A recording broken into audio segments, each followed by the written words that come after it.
Update. Friday, 6 in the morning.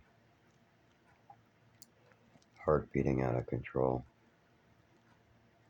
Took Zofran. Stomach vomiting. Every morning for years and years and years, getting sicker and sicker. Worst one. Age 7. Mother gives me pills. Slips me pills I'm not prescribed. Lose my eyesight. Stomach. Who knows what goes on with that. I can't stand up. I'm screaming for help, but my mouth is numb. My mother knows it's an emergency, so she gets the phone. They tell her to bring me to the emergency room. I don't know this at the moment because I can't stand up and I'm falling down to the floor, crawling over to my father, hoping that he can save my life. I think I'm going to die or something super bad is going on. I get to a pile of newspapers as my mother's talking just in the other room, like this little hallway area thingy, just around the other side of this turn. I'm on the pile of newspapers by a chair with my father, and my mother is in the hallway region.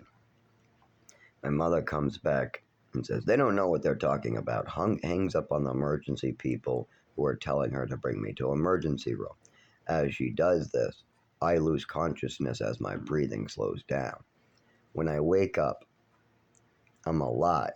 I'm not dead. I was pretty sure I would never wake up again. On top of this, I wake up with brain damage and nervous system damage. Something is wrong with my body. The teachers are calling me in the hallway right after this overdose.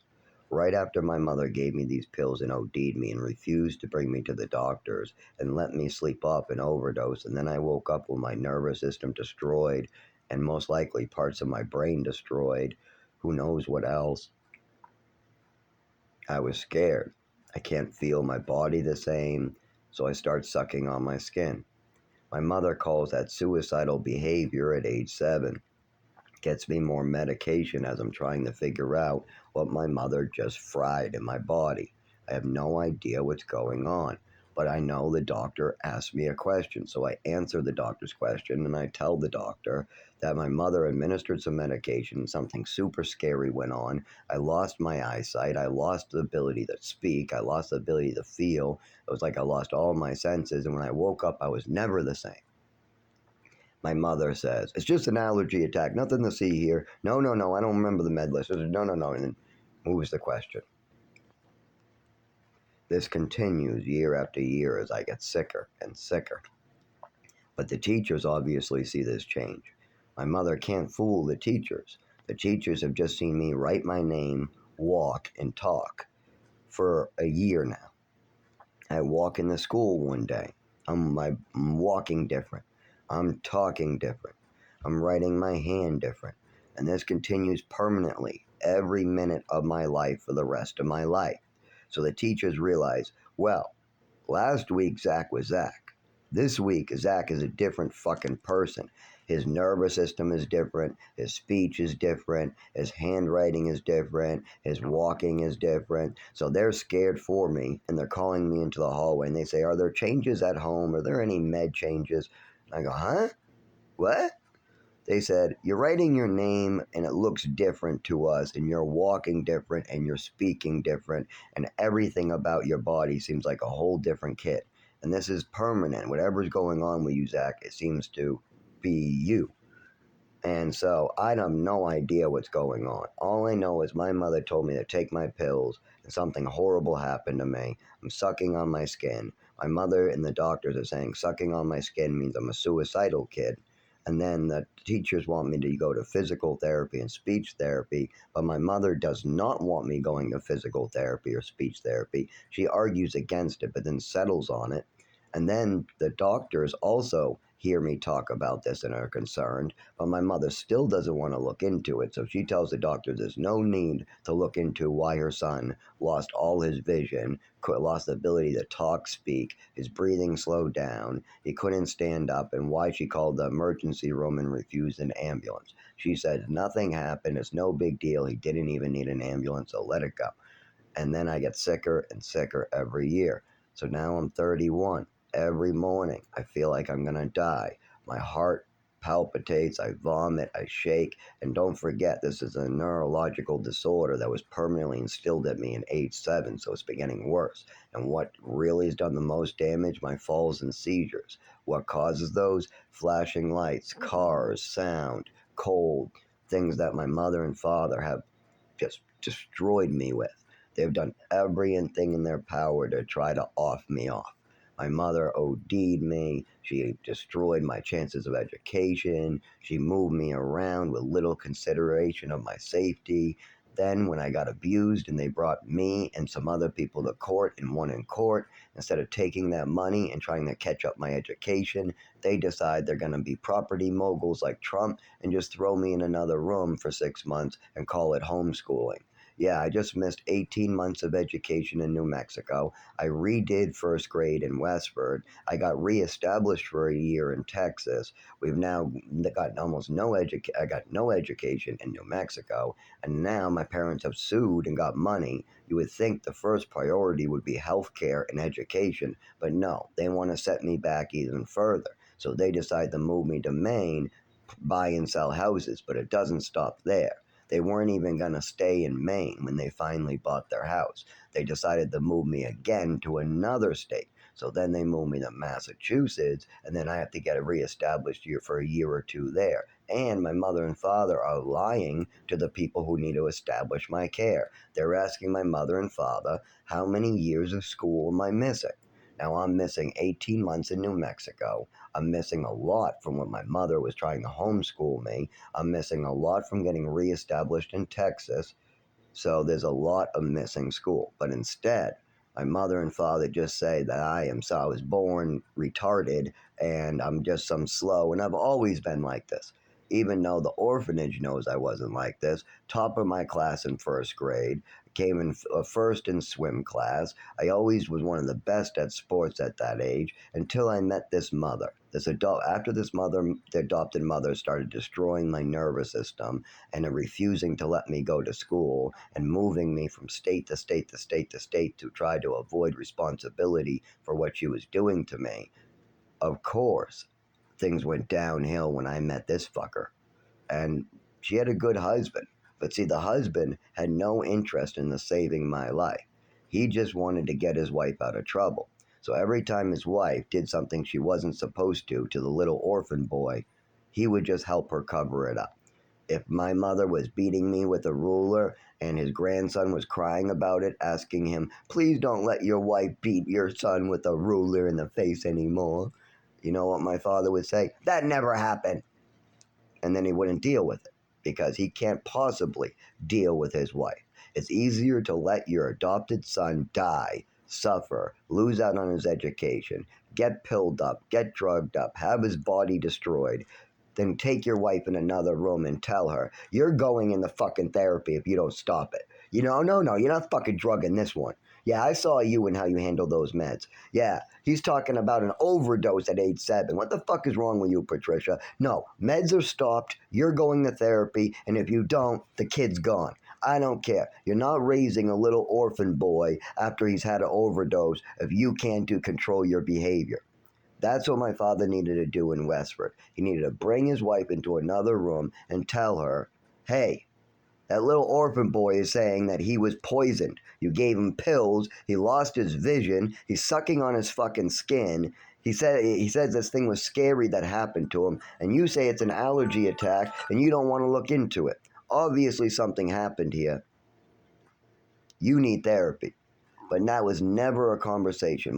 My father never threatened a divorce if she stopped killing me or hurting me. He never threatened therapy. He never got her help. Instead, they would call me suicidal, stupid, retarded, try to interfere with my education, not let me go to school, move me to Texas, move me to New Mexico, move me to Maine, move me to Mass, move me to another place in Mass, and then blame me for their mistakes. Hey, we moved you around a lot, and the doctors and the teachers have no idea what to do with you at this point because of what your mother did to you.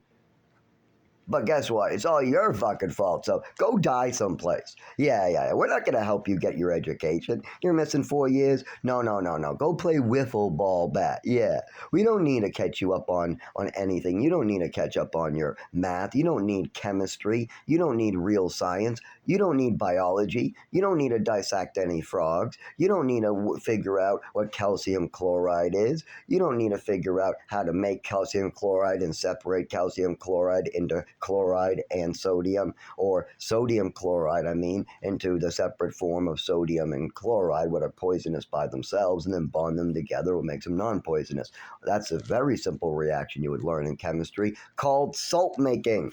Making salt and destroying salt. That's it. Very simple. But I never got to do that. Instead, I realized how to do that at the age of 26 fucking years old, while everybody else was learning at 14, 15. They were learning about salt, how salt is made up of sodium and chloride. They learned that at age 15 from a book. I had to learn this type of shit through my own studies, going through books and books and books that I wasn't allowed to read, that was not part of my classes, that was not part, and they definitely were not at home in Chelmsford. I would have to go to the Chelmsford library with the program, or I'd have to, in New Mexico, they would bring me to the library. I'd look at picture books and I would try to have people read what it means. And then when I got older and I started reading a little bit, then I would read it to myself. And that's how I learned about the giant centipede of North America actually has venom that can get you sick. Even though they say a giant centipede of North America, well, actually isn't that giant. It just looks like the giant one. It's actually called the wood centipede of North America. Wood centipede. They're closer to New Mexico. Anyways, I learned about that being poisonous. I learned what it looked like because I was in New Mexico and they brought me to the library, nothing more. They let me run around the library and do whatever I wanted. And I wanted to learn about bugs, science, chemistry, math, reading, writing. I wanted to learn those things. Those are the things I did on my own. I would run around and I would have a little girlfriend kissing in the corner as I grabbed books. We would pick them out. I'd bring the books back, and then we would take those books outside into the woods. Yes, that was one of the things we did outside, is me and my little girlfriend would go looking for bugs and lizards, and we tried to match them with the books and figure out what we could learn about that bug. Okay, this one's poisonous. Oh, this one could squirt. Ew, stink at us. Oh, yeah, that one can squirt stink too. I never saw that one squirt stink. I thought the black ones were the only ones that could squirt stink. That one can squirt stink too? Oh, we better not play with that one. So, yeah, we would learn. We loved learning. But the only way I could learn, like something like, what is this bug? What is this bug I'm looking at? The only way I can learn that is by going to the library. Because if you ask the staff, hey, what is this weird thing in here? They would say, I don't know. And then you could ask about that worm-looking thing for weeks on end. And then eventually, maybe somebody goes, oh, that's a horsehair. It's a type of worm called the horsehair. Then you get the book and you look up horsehair. And you're like, oh, ew, that thing looks scary. That thing looks scary. Yeah, she said don't touch it. They bite. Yeah, I'm not touching it. I'm not touching it. So yeah, I learned what a horsehair is because somebody gave me the name, and then they let me go to the library and do my own thing. Nobody picked out books for us. They just let us pick out 3 books. That's it. Run around, grab 3 books, wherever you want. They don't even keep an eye on you either. That's why me and my little girlfriend would make out. Because in the library, we just had the whole place to ourselves. Nobody watching us. We had a nice little make-out booth. We had books everywhere to pick out from. Oh, yes, we loved the library a lot. We finally got stuff we wanted, like books with pictures and things we could learn. We got privacy, even though, so there was only 2 places we got privacy. 8 hours a day when it was time to play outside, because the staff members did not want to play outside unless it was like the once a month kickball match or something. And the kickballs stopped after the first couple months because the kickball broke, and they wouldn't get us a bike. They wouldn't get us a kickball. I mean, after 9 months, one of the staff members felt so fucking bad that we have nothing to do, that she brought in her softball gear, because she was a woman in her 30s that played softball. So she brought in some women's softball gear, a couple gloves. She only had like 3 gloves. So a lot of us didn't have gloves. But we played home run derby with softballs. It was fun, finally. Then she brought her gear home and we never played again. So I got to play kickball 2 times, 3 times since the whole 18 months I was there. I got to play softball once. And that's all we used the baseball diamond for that was full of dirt. Yep, that was the only time I got to use it. 4 separate times. 3 times for kickball in the beginning, and then there was a random softball game because one of the women's staff felt bad for all the kids just wandering around the woods while they looked in the window. Anyway, so that's what my mother and father wanted for me. Now, I keep on wanting to overcome all these barriers that my father and mother put in front of me. But every time I jump over one of these barriers, my father's ready to throw another bag of rocks at my head, knock me down, build another wall. Then I get back up and I have to work for another 5 years getting over his wall. Like the most recent one, I'll give you the most recent one. I can't go back to work until I go to a doctor and get him to diagnose my 25 years of illness. So I go to the doctor, but the doctor says my father is the one who established the Social Security case. They want to talk to my insurance company, past doctors, my father, my guardians. They want to know if this is real or not. They want to know how they can help me. But instead, my father tries to go, it's a fantasy. I want to avoid responsibility. Don't you dare try to help him. Don't you dare get him back to work. It's all bullshit. He's a liar. He's a liar. Don't listen to him. So now the doctor is confused. So now my job won't let me work. I can't now. So how about Social Security? If I'm bleeding on the side of the road like every year and I can't walk and people are seeing this 24/7 all the time, then I should apply for Social Security. Well, that's what everybody says. Nobody says I should be working but my father. Everybody for the last, 20 years or so has been very clear about, Zach, you have a disability. There is something wrong with the way you move, talk, write. You have something wrong with your nervous system. That's very clear. You need to be on Social Security. You need to be on. I have disabled people on Social Security driving me home, telling me I need to be on Social Security. I got people in programs age 19 that have been on Social Security their whole lives, telling me that I'm 10 times more disabled than them and I need to be on Social Security. When I go to apply for Social Security at age 19, I find out my father already lied and manipulated his way into taking money. So he lied about my disability to claim money ahead of time. Now that I know what's really wrong with me, now that I have details for the doctor, he doesn't want to do that. He already collected. I already collected. How dare you want to get help? Well, I just want to collect money. No, you don't get help, because I will fuck up what I did. How dare you want me to take responsibility? How dare you want to live? No, you go back to living in my wife's fantasy already. How dare you want to live your own life, Zach? No, I'm not helping you. No, the doctors aren't helping you. You need to live in my wife's fantasy. You are mentally ill, a liar. You're a fantasy teller. You stole your own swimming medal from the orphanage, and it was a black kid's, and you're a fire setter. You burned down my house, and he'll go on all these stupid rants, and then at the end of his rant, I'll go, oh, which house did I burn down? And he'll go, well, you didn't. Oh, show me some burnt material in this house in Westford you speak of. And then he'll go, you said that you burnt the house down. Well, now I'm telling you that I was 5 years old with a crazy mother who was yelling at me that I was playing with matches and that means I must be burning the house down. That is what fucking happened. I'm 31 now, Dad. I was 5. Yes, your wife fucking manipulated me, affected me, destroyed my body. She gave me pills that hurt me. And if you want to say that she wasn't giving me pills, that she did not move me around my whole life, that she did not put me in El Paso, that she did not put me in New Mexico, then that she wasn't in there in Maine, and then you didn't move me to Mass, and you didn't move me again in Mass, and you didn't move me again in Mass, and then my Social Security wasn't fucked up and I didn't move home, and then my mother didn't die of liver failure, and the last memory I have have of her is her coming home to visit and going straight to the liquor cabinet and me having to tell my father to stop her from drinking as 20% of her liver doesn't work and she's trying to drink.